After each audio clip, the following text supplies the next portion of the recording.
ffe mukumulako bannaffe abalungi atulaba tukyagenda maaso na puroguramu yaffe eno enkolagana tugizimbidde ku olwaleero omuntu atya okukolagana munne kubanga munne teeyisizza nga muntu teeyisizza nga amweralikira nti ayinza n'omukyusiza famire ye nayeyisanga ekitali muntu ate nga si kisolo oba kibeera kikulekule mungu yamanyi tugenza okumulamu sheekh nga ali mu Qur'an wano aya za mungu atunyola nti omuntu singa ava ku kiri Allah kyamutongererako gwegamba nti walakad karramna bani adama nakola ebitali byo nga tajja na kubeera nga alina omugaso wagata ku nsi reproduction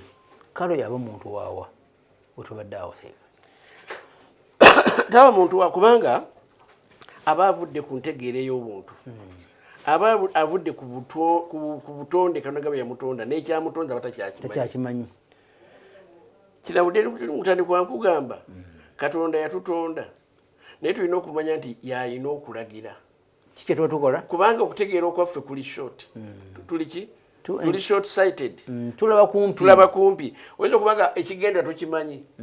kyabutaba wano akugambye innakum latatuna rijala kyewuunyisa nga ddala omusajja anoonya musajja munne nga bwe kiri n'omukyalo omukazi ayinza okunoonya ki mukazi munne nga kyetwogedde ekya continuity of life tikigiraki tekikyaliyo sikiyinza kuva mu ekyo tatuna rijala shahwatan mudda munoonya abasajja bannammwe olwa how do you call it simanyi bwakina kiba kibi lust ng'ekigenda kugira ki kali ka coating akali ku ddagala mulowooza nti yensoke kyekigendererwa ate nga si kyekyo omuntu nga baba bamulongoosa okumusala olubuto si kyekigendererwa okumugjamu kiri ekirimu kyekibeera ekigendererwa kino ekyokumusala okivaako nokubanga kyonoona embeera y'omuntu okibuuka n'ogenda ku kiri ekigendererwa eky'omunda akati nakano kasukaali koyitako togamba nti kekagendererwa kiri result eva mu ekyo yegendererwa kano bakateekawo sendabaguzi gwe kubanga kakakusiika nekakugira ki nekakutwalayo olwo ensi kati ng'ensi gye tulimu bino kino kya bbeeyi omwana taweerereka abantu balinga nti leka kitujja kugira ki kutawaanya sente zirabika naye nga kyobalaba eno gye tubeera ffe gye tusibuka buli kintu kyokola eba ibaada singa ibaada eyo evaawo ibaada endala nzibu kino kikutwala era kyovulaba abali na sahaba yeebuuza ya rasulallah ekyo singa ndya mmere ekyo ndera kyakulabirako noga nti nkola ibaada naye bwoba olaba kumpi oyinza otamanya nti okulya ibaada kubanga toyinza kusaala ng'oli muyala toyinza kugenda kupakasiza bantu bo ng'oli muyala n'olwekyo okulya ibaada ate ibaada nga wajibu fard kisinzira nga mumbeera y'omuntu gyalimu naye abasinga obungi kasi obeera ng'oli mulamu ng'olina amaanyi ng'olina ne famire okupakasa kuli wajibu naye Katonda aga nti singa mwali muba mumanyi ekigendererwa mukuba nti kibeeza abantu ababiri abo kiki timwandikoze kino innakum latatuna rijala shahwatan omuntu ogenda otya nga munobeera ng'oli musanyufu ng'era weesunga naye ng'ogenda ku muntu ow'ekika ekimu naawe mwebe muba abasajja min duni nisa ne mulekawo abakyala bwe baba abakyala ne min duni rijala ne banga balekawo ki abasajja ogulaba ng'ekyangu naye mba temumanyi kigendera kya Katonda kyobalaba aya yagimalizanga agamba bal antum kaumun musrifun wabula mmwe muli bantu abadiibuuzi omudiibuuzi bw'aba sukaali amuteekaawo buli ayingidde n'amunywa abaana ne banuuna embuzi ne zimusamba kitegeeza omuntu atalina magezi ye musirifu atasobola kukuuma kintu nga bwe kirina kubeera kugira ki era abuza ibane sukaali gwe naguze eggulo yalazeewa kakati bal antum kaum musrifun muli bantu abatamanyi kukola bintu nga bwe birina kukolebwa kubanga ekyo kitegeeza ekigendererwa kya Katonda temukimanyi okubaletera ekintu ekyo nga mukyetaaga temumanyi kigendererwa kyakyo. Ekigendererwa kyakyo si kwetaaga kwammwe wabula ekigendererwa kyakyo ye result evaamu ekinaavaamu. Kati awo Katonda bw'ogenda mu surati Ttiini naga nti wattiini wazzaituna alayidde wa hadha albaladi alamin agamba lakad khalakna al insana fi ahsani takwim. Omuntu namutonda ne muwa ekifo ekisinga okuba ekirungi omuntu. It is very sad. Thumma radadnahu asfala safilin. Nga bino ebitambula olwaleero ate ava mu kunkola ng'eyo entuufu eyamuweesa enkizo okuba nti azaalibwa bwereere ng'ente. Naye tewali nte eyali epimisiza kanzu teriyo ne bwezaala abaana 100. Naye omuntu n'obeera ng'opima olugoye n'ogamba nti lundagaye tilujja kuntuuka n'ogamba nti kale eriyo ejja okunsingira. Ate n'ovaayo n'obugenda n'obeera asfala safirina nga gw'osembayo wansi mu bantu bonna ng'ofaananye ng'ensolo n'okusingawo illa alladhina amanu. Abatatuuka mu ddaala eryo baasalawo okubeera abantu balamu. Si kusalawo osazi n'okyogera kyokka waamiru swalihaati ne baba nga bakola emirimu mirungi. Ate emirimu emirungi toyinza kugifuna Katonda si yakugambye. Kyekiri kye nagambye tugamba nti Katonda gwe wekka gwe tujja okusinzanga ate n'ensinza yonna tugijja kugwe. Okusinza obulamu bwaffe bwonna kuba kusinza. Buli kyonna kye tunaakolanga mu bulamu bwaffe ojja kumala kubanga kiri sanctioned by you. Ya Allah nga gwe okitugambye. Kyova olaba eri aya gy'osomye egamba nti ulaika hum kal an'am. Abantu abakola ebikolwa ebyo balinga nsolo. Kulwokubanga amagezi gaabwe tebalizoninga kikiri behind the news. Bal hum adallu sabila. Naye ekituufu kiri nti ensolo zisirako kubo. Kubanga ensolo tewabangako teyinza kulumba ate nsajja ginnaayo. Ennume terumba nnume. Empanga terumba mpanga. Okumanya zimanyi ennume egenda kuki bagita kunduusi. Ate sikuli nduusi etambula. Emaze okukula ate etuse mu kiseera eri mu kiseera kyekyo. Naye kati ono kitulaze nti Katonda kyavudanga nti alinga ensolo naga nenedda ate ensolo ziri better than them. Kubanga ensolo emanya ekigendererwa. Kyova olaba ekyekinga oba ekigenda wano wekiri kiringa nga gwobanga bana basima zaabu tibamala gayiikuula. Baleeta abapima zaabu wano waali bw'aba waali atuuse ali economically viable. Akati ne balyoka baga nti awo tugire ki tusime. Bw'osanga asima kubanga alaye baamusima mu lusozi oba baamusima mu vale naye n'osanga naye asima oyo mulalu. Abo ulaika hum kal an'am balinga bisolo bal hum adallu sabila. Qualification ezibafuula obuntu bazivaako bazisuula. Alina nezo okubeera ebisolo kumbi bayitawo ne mu bisolo tebakya n'ebisolo bibasinga. N'ebisolo biba biyaki bibasinga. Kati n'olwekyo mukama wange tulina okuba nga tumanya kiki tusaanidde okukola ng'abantu. Kubanga kyekiriwa kyogeddeko kati tuli mu mbeera ng'abantu ensi oba yayonooneka oba yalongooka n'abaali balaba nti babaganye okujja mu bantu bonna ne bavaayo. Abantu abali mu continuity of life abajja bazibu bakkuza nnyo. Baali badde bazibu bakkoza singa ababaweebwa balera babadde bantu batuufu okuba nti babalera. Naye gwe ng'okwato kati katugambe singa ennakiba ne baddeyo omusiza temuli beekyaggwe. Tuli bukoba. Akati omwana oyinza okuddira omwana n'omutwala mu nnyumba gye baga nti abo waliwo obusezi. Toyinza. Era omwana bw'abeera nga basomera wala batambula batambula kibinja enkuba nebanga etonya tibakyamawo temuggamaawo kaakati gwe ng'omuga nti mwana si kweggama abeeraawo bw'aba abeera nabo okuva ku ssaawa emu okutuuka essaawa 10 gonooba onoba naye biddi ddala tokoma ku ekyo n'omubawo abeera nabo emyezi 3 asula eyo asiiba eyo hamiha haramiha olugero lwakiwalabu gwe bagambye okukuuma ebinyeebwa ate yabisomola omutwala amusomola mugenda okulaba ogwali omungi otaza okuyika bukka mu bbanga entongole yonna eyizeeki eweddemu kati abaana bakyaba n'abakuuma tebaliiwo kana kyava akugamba walakad dhara'ana lijahannama kathira min aljinni wal insi kyova okiraba nti waliwo abantu abitonde bingi mu bantu n'amajinni abagenda okuyingira omuliro lwaki kino kigitegeere nnyo lahum kulubun la yafukahuna biha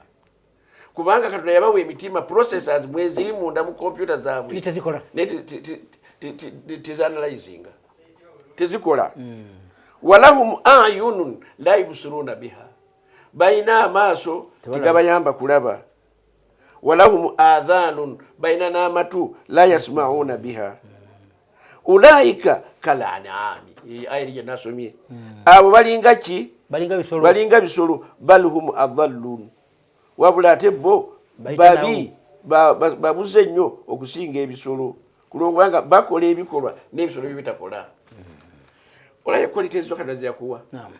yakuwa processor mutima gwo kikole kirungi nakuwa engeri gyokollectingamu data oba you call it data I don't know amaaso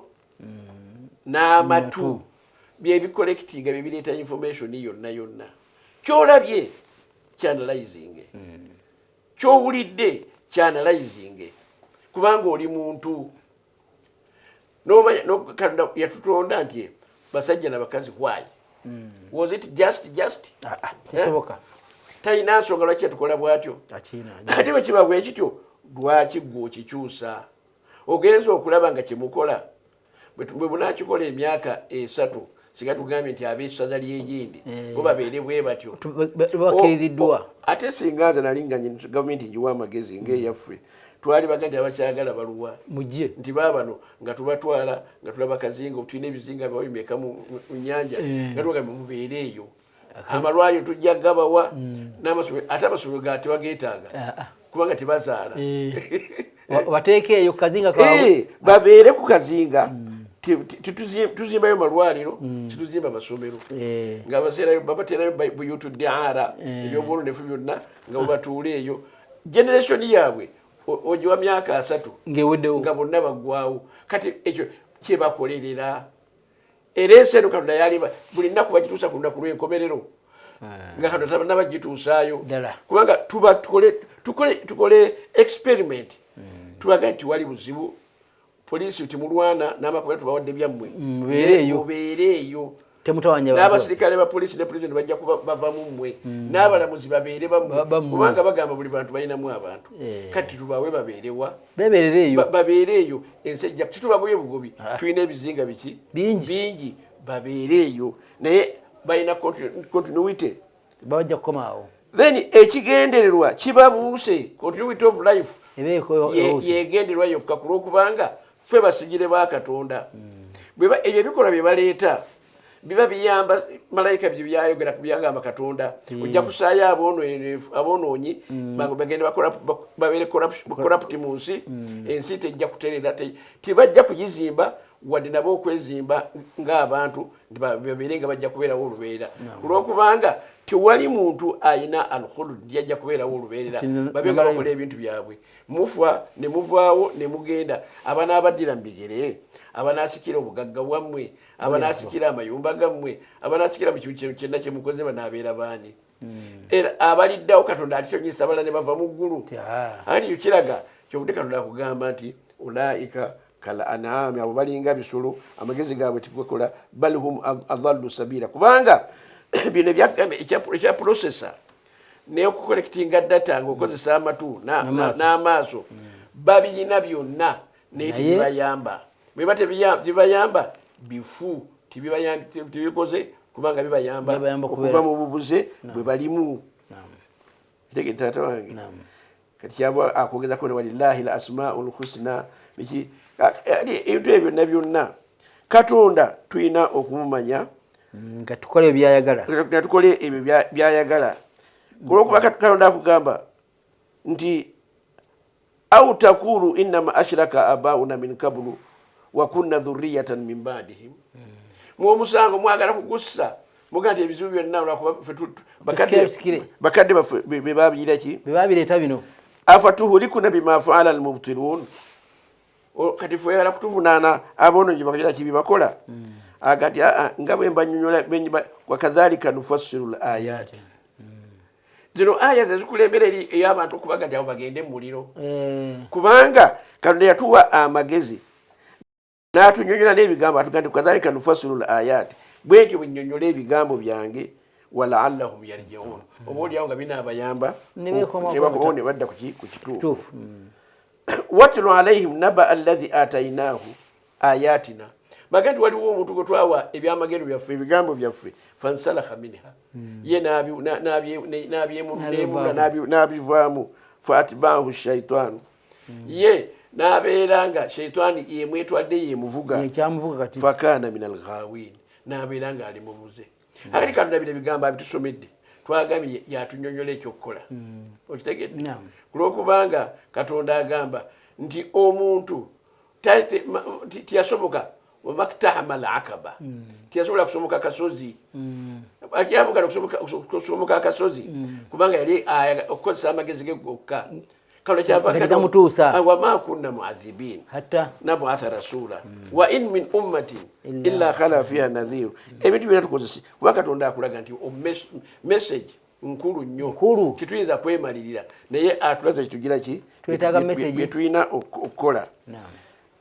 Katonda agamba nti wala ushina larafanahu biha singa Katonda basazeewo ebigambo byatuleetera bisobola okutusitula ntuva mu bunafu bw'okutegeera tufuuka ab'amaanyi walakinahu akhlada ila al-ardi omuntu yasalawo okulemera ku bino ebyensi byokka ng'alaba obulamu bwonna buli wano wattabaa hawaahu n'asalawo okugobera ye nga bw'aba alabye omwegezi kumugamba afuuka muddu wange ne bagamba nti ebyo birungi bwe tukola buli muntu afune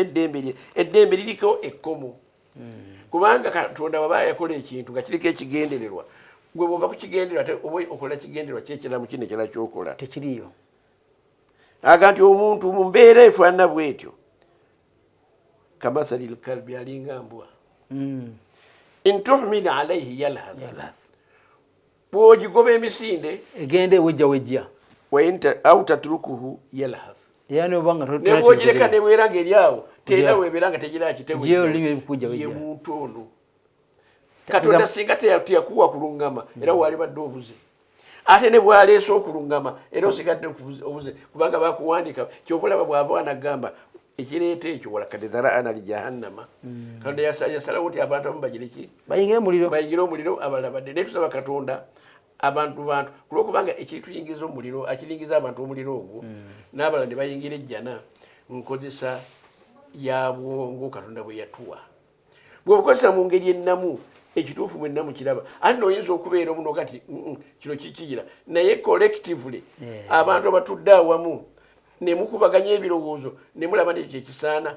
ne mugamba nti abantu ab'ekyalo kino nti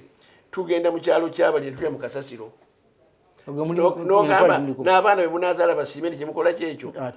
abantu abakola ebikola ebifaanana bityo bafaanana ng'abalya mu kasasiro kyobola olayika omukala naam ebisolo byebirya kasasiro batabinenya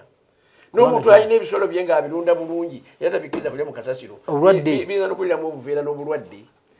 atulaba omulungi puroguramu yaffe ekwatagana ku mbeera eri mu duniya olwaleero nga mpaawo wali bantu ba Katonda kujjaho nga bwemwaga bannange tulagawa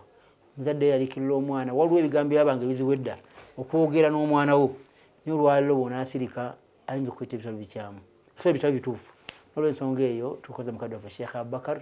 okubeeramu abo abamu ku bavumu abavumirira emize egigenda mu maaso twongere oluwalo lwaffe tulubeere nga tutuukiriza tusabe Allah akkirize tuwangule sitaani tubaza muganda waffe Jofra Ali Mbyoma eri ne ttiimu yonna producer waffe Sheikh Muhammad Mutuhe nze Habibu Semakula assalamu alaikum warahmatullahi wabarakatuh.